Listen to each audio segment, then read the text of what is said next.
were a bit slimmer. Well, it's not hard, Ricky. Anyway. I used to get the ball and chain, drag it out there, and the place they were whipping, if they had the chance, they'd been hurling concrete blocks at me. 6 anywhere in the world.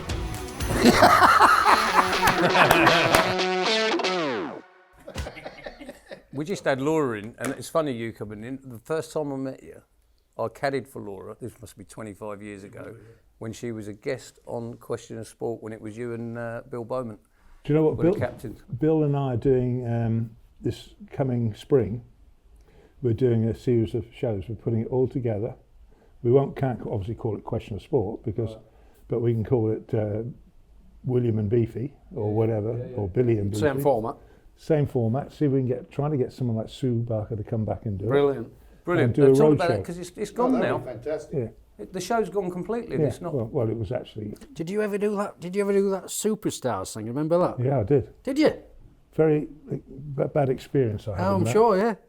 Not as bad as Kevin Keegan's, I wouldn't have thought. No, he was good. He fell off the bike though, and about didn't tell him. 4 layers of skin he took off. Yeah. But we were there, and I was with a couple of the boys, and they had the current pentathlon champion and Daley Thompson, decathlon.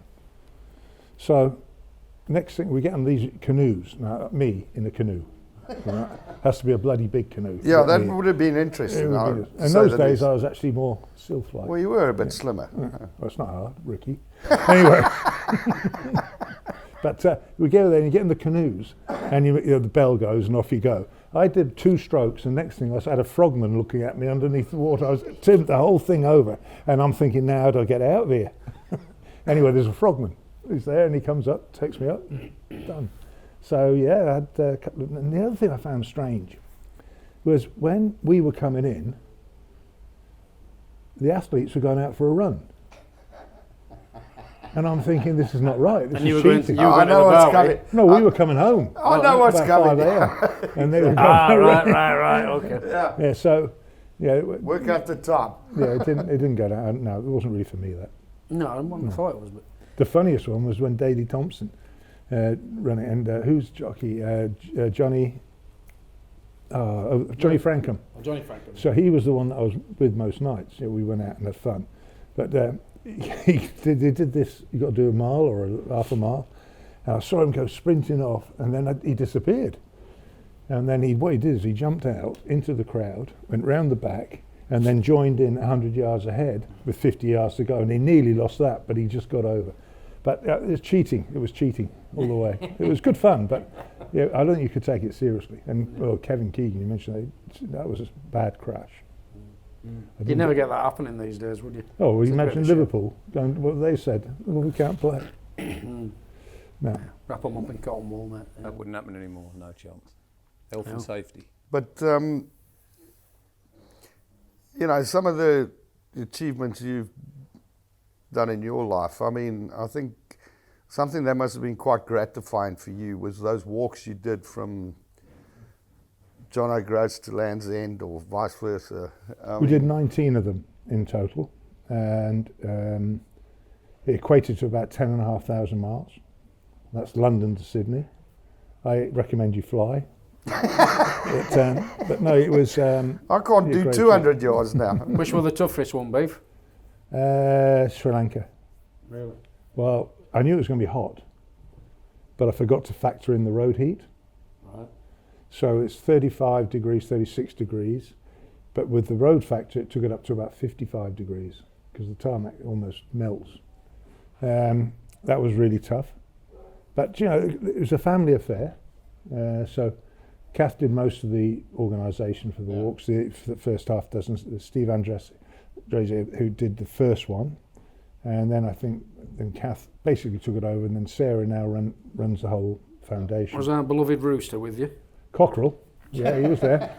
Oh, you've seen him? Oh, We had him on here yesterday. Did it? The wounded soldier. Oh, got a sore throat. Yeah, Well, he couldn't hit a shot because it's his knee this time. No, so this is. I think everybody that's played in the Dunhill, and 26, 27, whatever time it is just quite amazing. A gathering.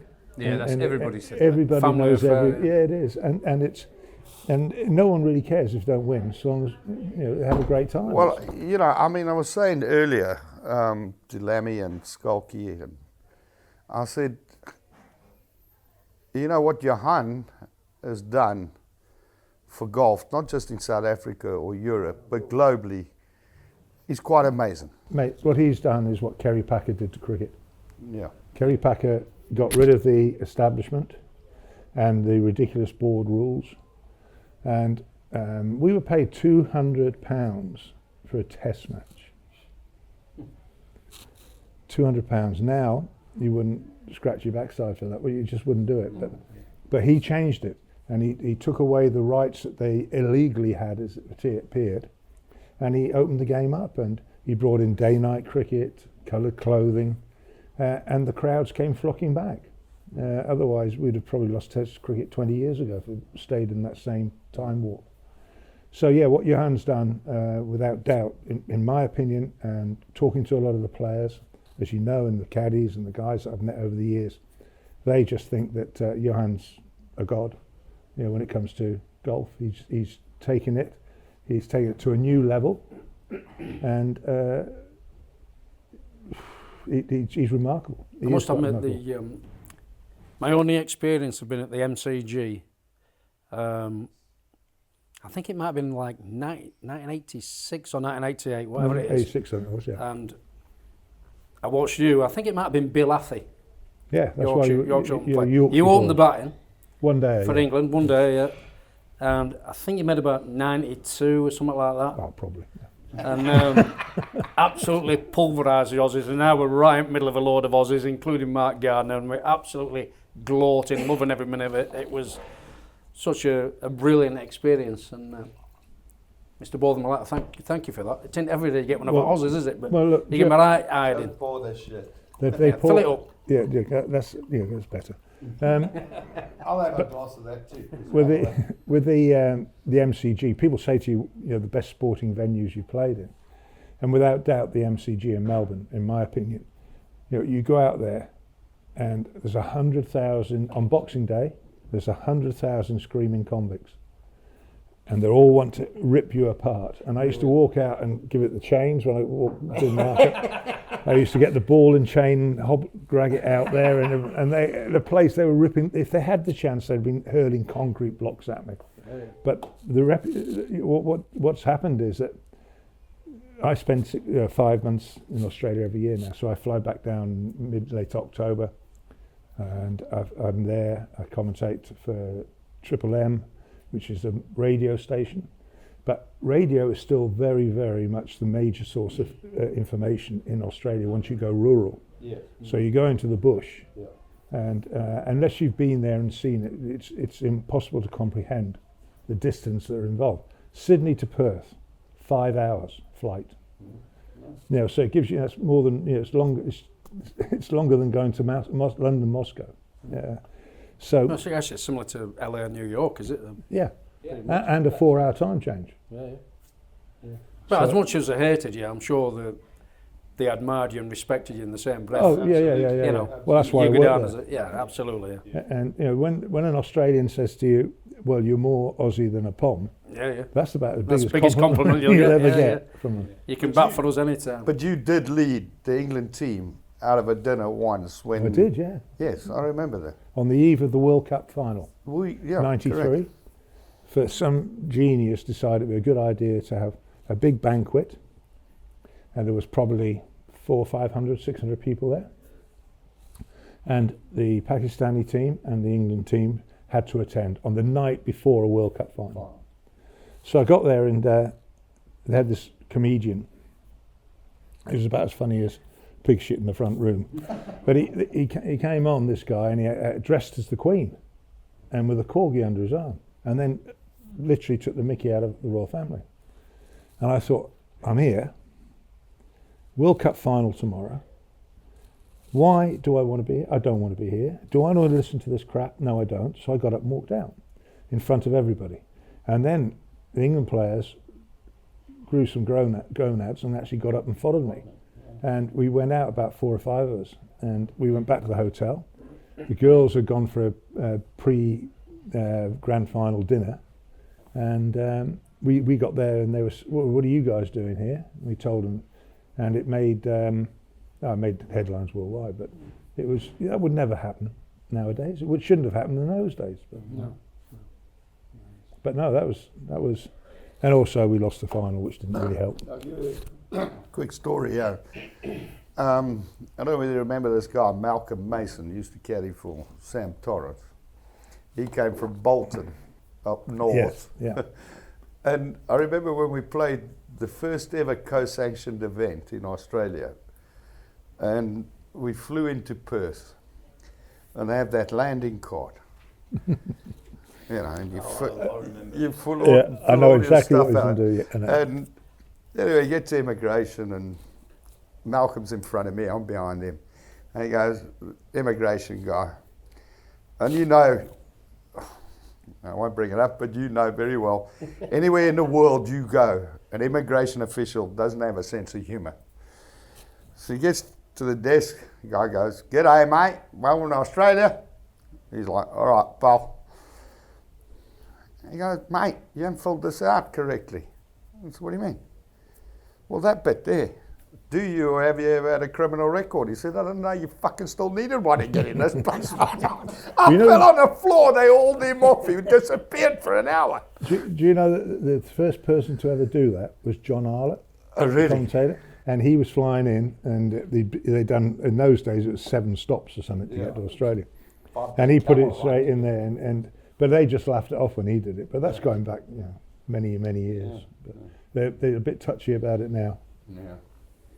No sense of humour. Well, So you may as well tell the story of the 1981 Bozeman's Ashes with the young whippersnapper without the big belly. Oh, Sir you mean Roberts Ricky? was in the. You mean Ricky? Yeah. Oh, He was in your. So- what was he like? The young apprentice or whatever it No, was. I think his father or someone in the family knew the secretary at Yorkshire. no, it was Boycott that got me the job. Yeah. Well, there you go. No one would ever admit to Boycott being their father. I spoke to Anyway. him today. But Geoffrey, and so he gets the job, and he's in the England dressing room, running around, looking after us, and did a sterling job, I hasten to Cleaning say. your boots and that. Well, he didn't actually. We had got on well, so I introduced him to different drinks and things. But anyway, we were there, and we won the test, right? Everyone knows that.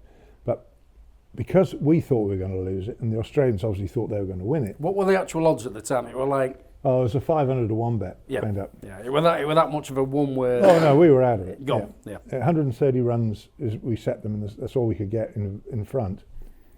And then Bob Willis produced a spell of his life, 15.4 overs or something, 8 for 43.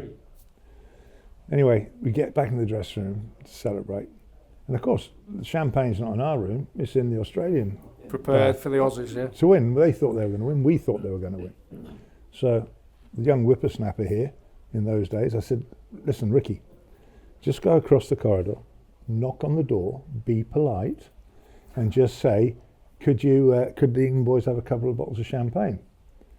But then he added on, "because you won't be needing them, will you?"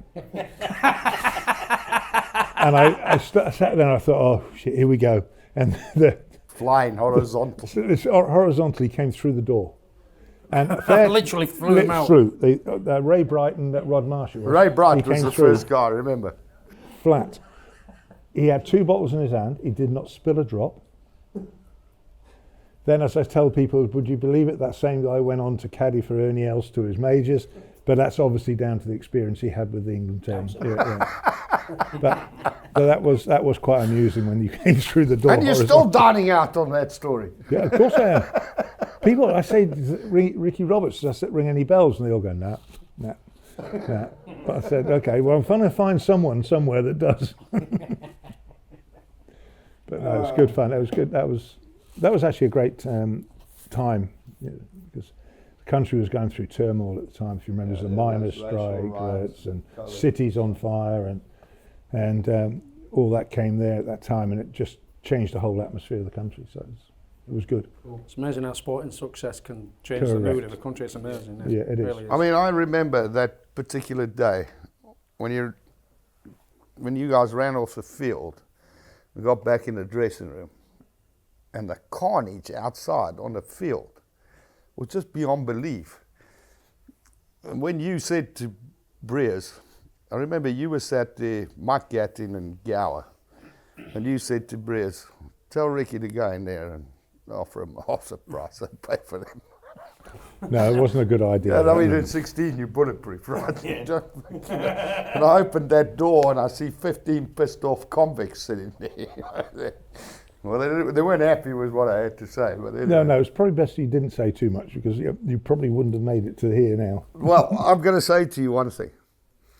What happened there taught me everything I knew moving to golf.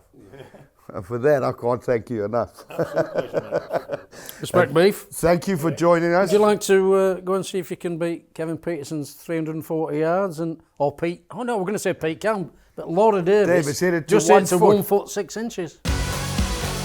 Our contestants have got 3 attempts to drive it as far as they can. Who will hit it the furthest? There you go. That's the one. Yeah, that's staying in bounds. That's past Pierce. Oh, it's not. Go, go. No. Right, no, how many? Fucking One more? 199 he did. Because we can't tell him that. Beefy, you can have as many as you want. Until Don't I worry. get past Piers Morgan. Yeah, you can't stop Until you get it past Pierce, you don't stop it. You better go and get 4 more points, haven't you? Where did KP learn to hit it? Because last time I played with him, he hit it about 200 yards on a good day. He had some fucking proper speed smoked going. it. I have to today. say, from everyone who's it, he was chalk and cheese, wasn't he? As soon as he hit one, you didn't have to wait. You just went, oh my God, it set the sound he made, the speed he had. Jimmy looked like he had it, didn't he? No, had Jimmy. it. Jimmy Jimmy, was yeah. good. Jimmy can play. Yeah. Yeah. He's a 2 handicap. I hope. Okay, no, right. Skied it. Did I? Yeah. 6 anywhere in the world? Right, one more. One more. There you go. That was. It's gone on the hamstring now. All right, go to the par 3 then. I'll tell you Bollocks what, I know he's got it, look. Oh, got past pitch Morgan. past him. Yeah, you got Yeah. two Part- 212. 212. Oh, it's back in play. He's back in! Yeah. 240! Yeah.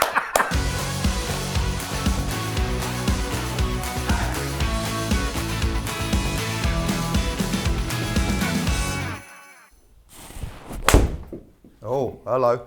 Oh, It's good, left. but it's left, and it's the right distance too. Yeah, it's the right club. 150.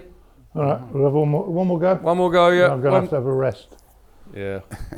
Need to get back to your glass of wine, Beefy. Exactly. All right.